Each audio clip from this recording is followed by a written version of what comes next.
The story opens on the remote mining planet Kelros 7, where a team of alien archaeologists from the Galactic Research Council has been studying ancient ruins for months. The team consists of Dr. Vex, a reptilian scholar from the Corthony species, his assistant Nira, a small insect-like being from the Zilth Collective, and their security officer Tom, a gruff human who joined their expedition as a hired guard. The ruins appear to be from an unknown civilization that vanished thousands of years ago. Most of the structure has crumbled, but deep underground, the team discovers a pristine chamber with walls covered in strange symbols. At the center sits what appears to be a simple metal cube, no larger than a briefcase, with a smooth surface that reflects light in unusual ways. Dr. Vex is excited by the find. He runs his scanning equipment over the cube and detects incredible energy readings locked inside. The symbols on the walls don't match any known language in the Galactic database. Nira suggests they take the cube back to their ship for further study, believing it might be some kind of ancient power source or religious artifact. Tom feels uneasy about the whole situation. Something about the chamber bothers him, though he can't put his finger on what.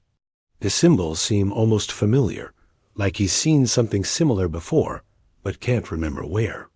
He suggests they leave the cube alone, but the scientists dismiss his concerns as superstition. As they prepare to move the cube, Tom notices something that makes his blood run cold. In one corner of the chamber, barely visible under centuries of dust, he spots what looks like human writing. The letters are faded and partially destroyed, but he can make out fragments. Urgency protocol. And ... authorized personnel. On ... He tries to tell the others, but they're too focused on their prize. Dr. Vex carefully lifts the cube using anti-gravity clamps, noting how surprisingly light it feels despite the energy readings. The moment the cube leaves its resting place, the chamber begins to hum with a low frequency that makes everyone's teeth ache. Back on their research ship, the team sets up a secure lab to study the artifact. Dr. Vex runs every test he can think of, but the cube remains a mystery. It's made of an unknown metal that their scanners can't identify. The energy inside appears to be completely contained, with no radiation leakage or external effects. Nira discovers that the symbols from the chamber walls appear to be some kind of activation sequence. She believes that if they can decode the language, they might be able to unlock whatever power the cube contains. Dr. Vex agrees and begins working on translation algorithms. Meanwhile, Tom can't shake his growing anxiety. He spends hours in the ship's database, searching through human historical records. Finally, in a classified military archive that he accesses using his old security clearance, he finds what he's looking for: the symbols from the chamber match. An ancient human warning system used by Earth's military forces over 3,000 years ago. The documents describe something called the Final Protocol, a last resort weapon system created during humanity's darkest hour when Earth faced extinction from an unknown alien threat. The project was so classified that most records were destroyed, but the fragments Tom finds paint a terrifying picture of a weapon so powerful that its creators feared to use it. Tom realizes that what his colleagues think is an ancient alien relic is actually a human doomsday device. He rushes to the lab to warn them, but arrives just as Dr. Vex and Nira succeed in decoding the first sequence of symbols. They're preparing to input the commands into the cube. Stop! Tom shouts, but it's too late. Dr. Vex has already begun. The activation sequence. The cube begins to glow with a soft blue light. The humming sound returns, now coming from the device itself. On its surface, hidden panels slide open to reveal complex mechanisms inside. A holographic display springs to life above the cube, showing star charts and tactical data in ancient human military format. Tom watches in horror as the display cycles through different languages, before settling on standard galactic script. 3 words appear in glowing letters: awaiting enemy coordinates. Dr. Vex and Nira stare at the display in confusion, but Tom understands exactly what they've done. They haven't just found an ancient power source. They've activated a weapon system designed to wipe out entire star systems. And now it's waiting for someone to tell it what to destroy. The story ends with Tom reaching for his communicator, knowing he has to contact Earth's military command. But he also knows that after 3,000 years, the people who created this weapon are long dead. He might be the only human alive who understands what they're dealing with, and time is running out to prevent a catastrophe. The awakening Tom's hands shake as he tries to access the emergency communication channel to Earth. The cube continues to pulse with blue light, and new holographic displays keep appearing around it. Each display shows different tactical information: fleet positions, weapon systems, and most terrifying of all, a countdown timer that reads standby mode, 23 hours 47 minutes and 12 seconds. And decreasing. Dr. Vex and Nira watch in fascination as the cube transforms. Before their eyes, what started as a simple metal box has now revealed itself as a complex command center. Mechanical arms extend from hidden compartments, and the surface becomes covered with controls that glow softly in the dim lab light. Remarkable, Dr. Vex whispers, running his scanner over the new displays. The technology is unlike anything in our databases. The power efficiency alone defies our understanding of physics. Tom finally gets through to Earth's colonial defense network. The face that appears on his screen belongs to Commander Jake, a stern-faced officer Tom served under years ago. Jake's expression changes from annoyance to alarm as Tom explains the situation. "Are you certain it's one of the final protocol devices?" Jake asks. "We thought all traces of that project were destroyed." "I'm looking at human military code from the Extinction War," Tom replies. "This thing is real, and it's active." Jake's face goes pale. He disappears from the screen for several minutes, leaving Tom to watch helplessly as the countdown continues. When Jake returns, he's accompanied by an elderly woman Tom doesn't recognize. "This is Dr. Maya, our chief historian," Jake explains. "She's one of the few people who still has access to the Extinction War archives."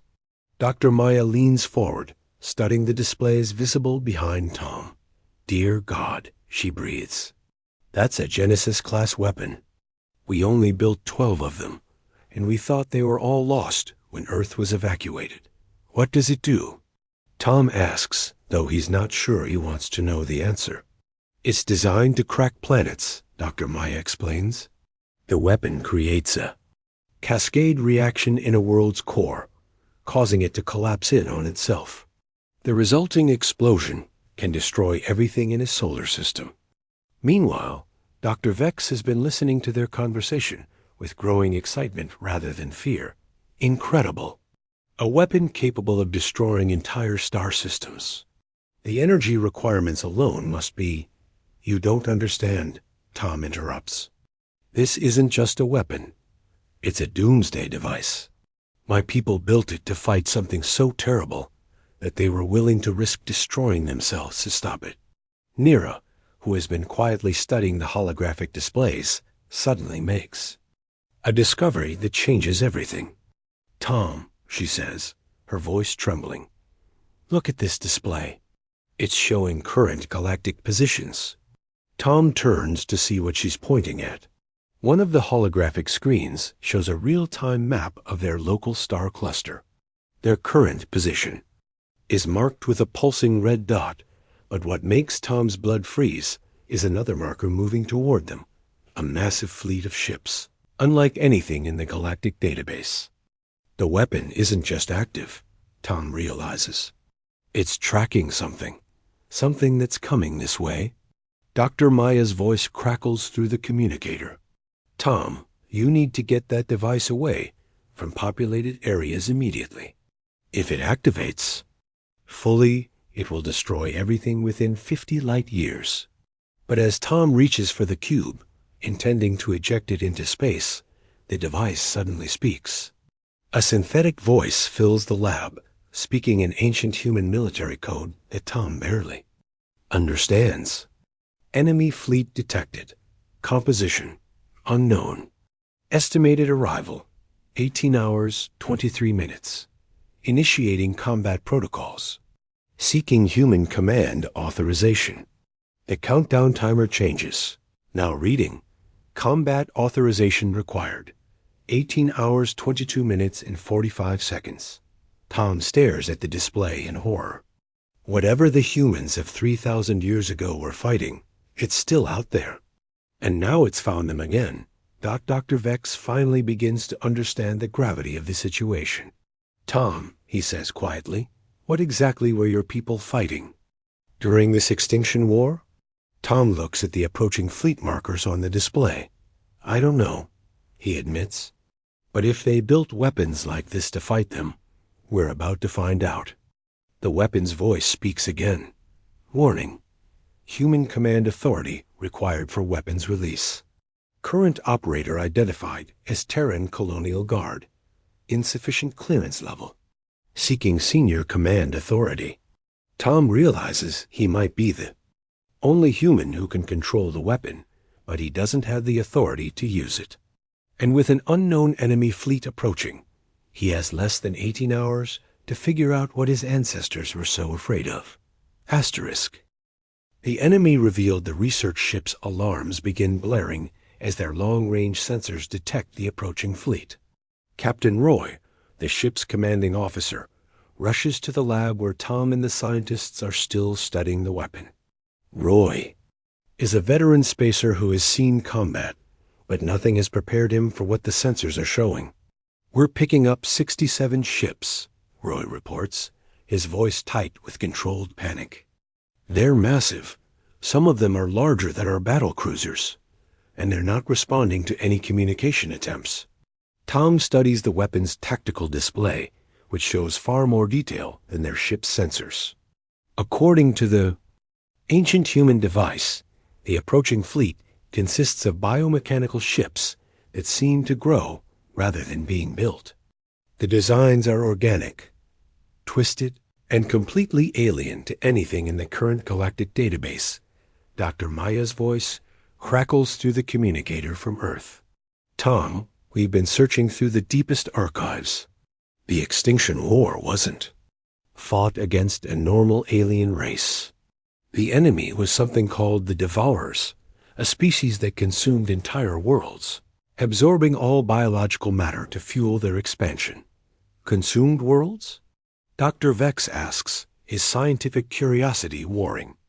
With growing fear.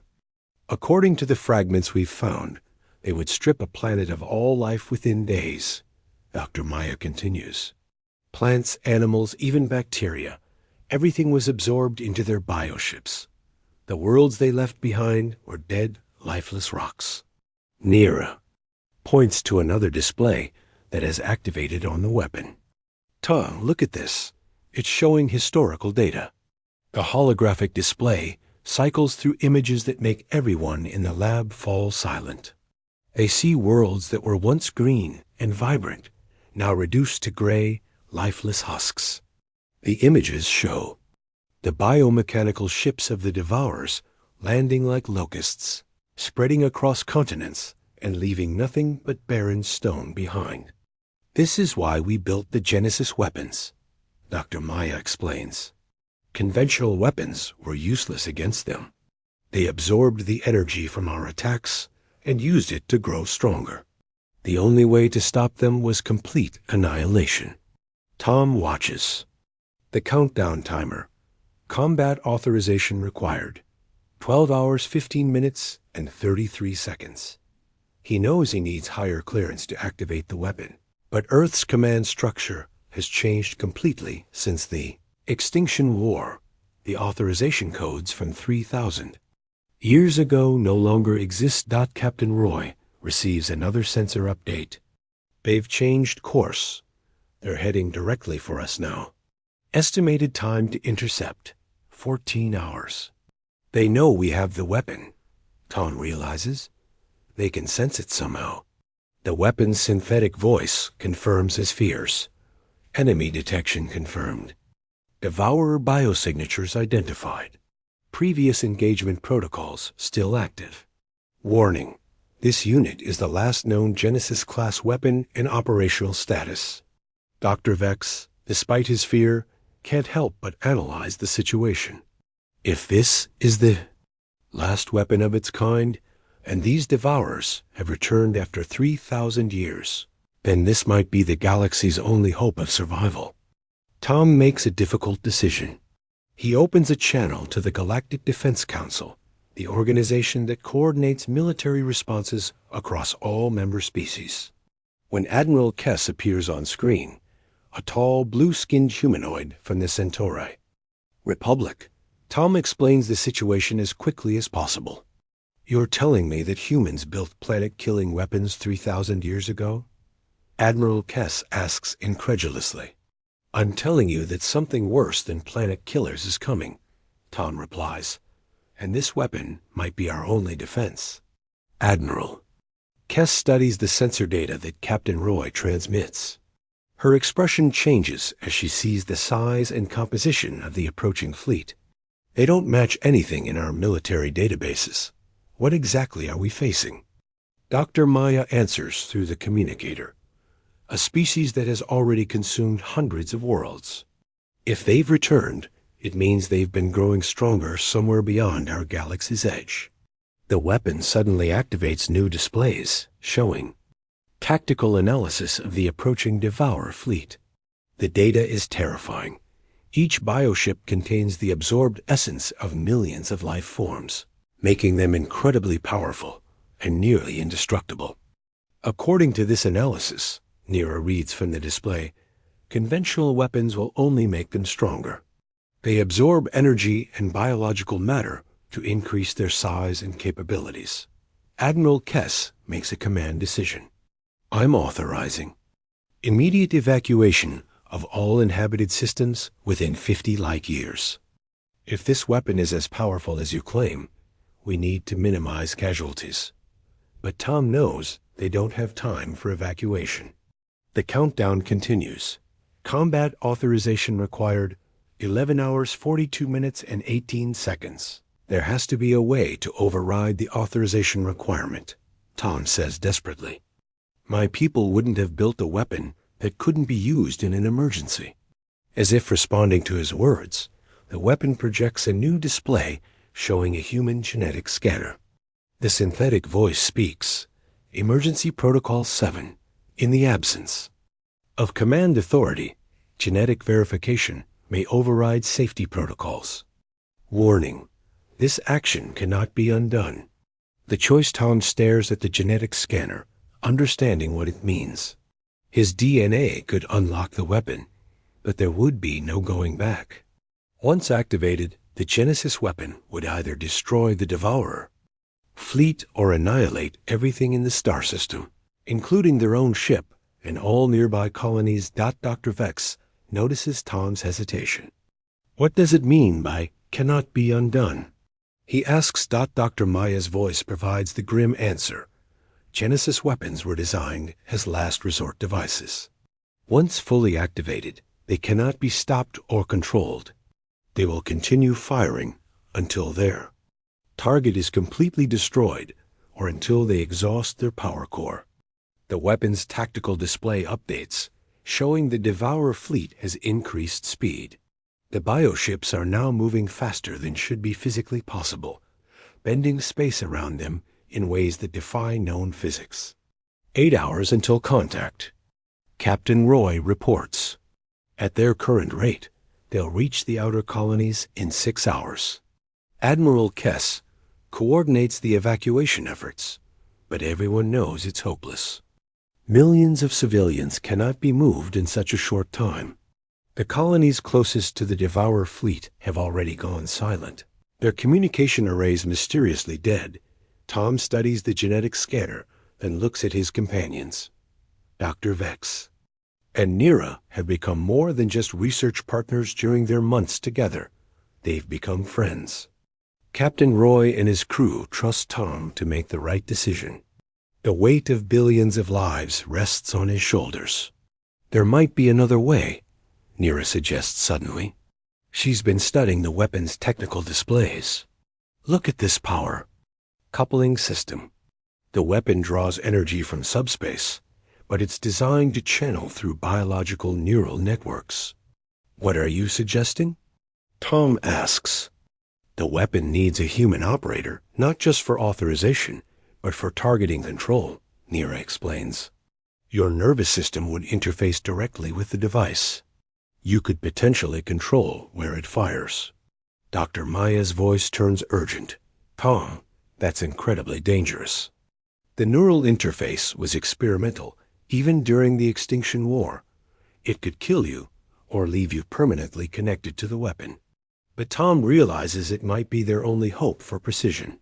Without human control, the weapon would fire at everything it considers a threat, which could include their own ship and the evacuating colonies. The Devourer fleet enters long-range scanner range, and the images that appear on their screens make everyone fall silent. The bioships are even more terrifying than the historical records suggested. They pulse with organic life, covered in what looks like twisted flesh and bone. Some ships appear to be consuming smaller vessels, growing larger as they absorb matter. And energy. They're feeding on the outer colonies, Captain Roy reports quietly. The planets are changing, becoming part of them somehow. Tom makes his decision. He places his hand on the genetic scanner and immediately feels electricity course through his body. The weapon recognizes his DNA and begins the final activation sequence. Human operator confirmed, the synthetic voice announces. Initiating neural interface. Warning: prolonged connection may result in permanent integration with weapon systems. The cube transforms completely, unfolding into a complex control station that surrounds Tom. Cables extend from the device and attach to his head and arms. At first, there's only pain, but then Tom's consciousness expands beyond his body. Suddenly, he can see everything. His awareness extends across space, showing him the exact position of every Devourer ship. He can feel their hunger, their ancient hatred for all organic life that exists independent of their collective. They've been traveling through the void between galaxies, growing stronger by consuming entire worlds in distant star systems. But Tom also senses something else. The weapon's true power. It's not just a planet killer. It's designed to create artificial black holes that can be precisely controlled. In the right hands, it could destroy the Devourer fleet without harming a single colony. Tom, are you all right? Dr. Vex asks, but his voice sounds distant and strange. I can see them, Tom responds, his voice now carrying an electronic undertone. They're not just ships. They're a single organism spread across dozens of vessels. If I can hit the primary control node. Through the neural link, Tom accesses 3,000 years of tactical data. His ancestors fought these creatures before and learned their weaknesses. The Devourers appear to be many separate entities, but they're actually controlled by a central consciousness housed in the largest bioship. Target acquired, Tom announces, preparing to fire. Everyone needs to evacuate to minimum safe distance. But Dr. Vex refuses to leave. We're staying with you, Tom. You shouldn't face this alone. As the neural interface strengthens, Tom feels his humanity slipping away, replaced by cold tactical calculations. He fights to maintain his sense of self, knowing that if he loses his human perspective, the weapon might decide that all organic life is a threat worth eliminating. The final protocol time moves differently when connected to the Genesis weapon. Tom experiences minutes as hours, processing vast amounts of tactical data while maintaining awareness of his friends around him. The Devourer fleet continues its approach, now only 4 hours away from the first inhabited colonies. Through the neural link, Tom feels the weapon's full power awakening. Deep in space, ancient human technology that has slept for 3 millennia begins to hum with deadly energy. He realizes the cube was never the weapon itself. It was just the control interface. The actual Genesis device is a massive construct, hidden in subspace, accessible only through quantum tunneling. Tom, your vital signs are becoming erratic. Dr. Vex reports, monitoring the medical scanners. The neural connection is putting tremendous strain on your nervous system. Tom tries to respond, but speaking requires enormous effort. The weapon's consciousness keeps trying to merge with his own, offering him perfect clarity and unlimited power in exchange for his humanity. He can feel how easy it would be to let go, to become one with the most powerful device ever created. But then he hears Nira's voice, small and frightened. "Please don't leave us, Tom." Her words anchor him to his human identity. He remembers why he's doing this, not for glory or power, but to protect the people he cares about. Through the weapon's sensors, he watches the lead Devourer ship consume an abandoned mining station, growing larger and more powerful with each bit of absorbed matter. "I can see their plan," Tom manages to say. "They're not just attacking randomly. They're testing our defenses, learning about current galactic military capabilities." Admiral Kess appears on the communication screen. "Tom, we've completed evacuation of the nearest colonies. You're cleared to engage the enemy." But Tom hesitates. The weapon is showing him multiple targeting solutions, each with different levels of collateral damage. He could destroy the entire Devourer fleet instantly, but the energy release would sterilize dozens of star systems. Alternatively, he could make precision strikes, but that would take time they might not have. There's a third option, he realizes suddenly. The weapon's historical databases contain records of the final battle of the Extinction War. His ancestors discovered that the Devourers had a critical weakness. They couldn't survive in pure vacuum if separated from their bioships. Tom begins, charging the Genesis weapon, but instead of preparing a destructive blast, he configures it to create a massive gravitational distortion. The plan is risky and has never been attempted, but it might allow him to disable the enemy fleet without massive destruction. "What are you doing?" Dr. Maya asks through the communicator. "The power readings don't match any known Genesis protocols." "I'm improvising," Tom replies. "The weapon can create controlled black holes. If I can generate a gravitational field strong enough, I can tear the Devourer ships apart without the energy release." The neural interface deepens, and Tom feels his consciousness expanding across light years of space. He can perceive individual molecules in the enemy ships, feel the twisted life forms that make up their hulls. The Devourers sense his presence and begin evasive maneuvers, but they're too large and too confident to effectively dodge. "Initiating gravitational collapse," Tom announces. Space itself begins to bend around the Devourer fleet. The bioships, designed to absorb energy and matter, find themselves caught in forces they cannot consume. The artificial black holes Tom creates don't destroy the ships with explosive force. Instead, they pull them apart molecule by molecule.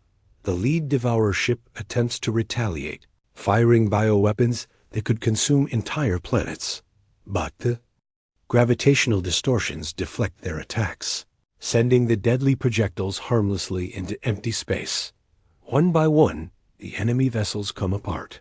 The absorbed life forms that make up their hulls are released back into space, finally free. After millennia of imprisonment, Tom watches through the weapon sensors as clouds evolve. Liberated organic matter drift peacefully among the stars. But the effort is too much for his human nervous system. He feels his connection to his own body weakening as the weapon tries to preserve his consciousness within its quantum matrix. "Tom," Dr. Vex shouts, "you're going into cardiac arrest." Tom fights to maintain his humanity long enough to complete the targeting sequence. The last few Devourer ships are trying to escape, but he can't let them reach other galaxies. With his final conscious effort, he locks onto their retreat vectors and activates the weapon one last time. The neural interface goes dark. Tom collapses, freed from the weapon's control, but barely alive. As his friends rush to help him, the Genesis device powers down. Its ancient purpose finally fulfilled. In the aftermath, the galaxy is safe. The Devourer threat has been eliminated, and the colonies are secure. But Tom pays the price for using humanity's greatest weapon. He survives, but he'll never be quite the same, carrying within his mind the memories of wielding power beyond imagination. Asterisk.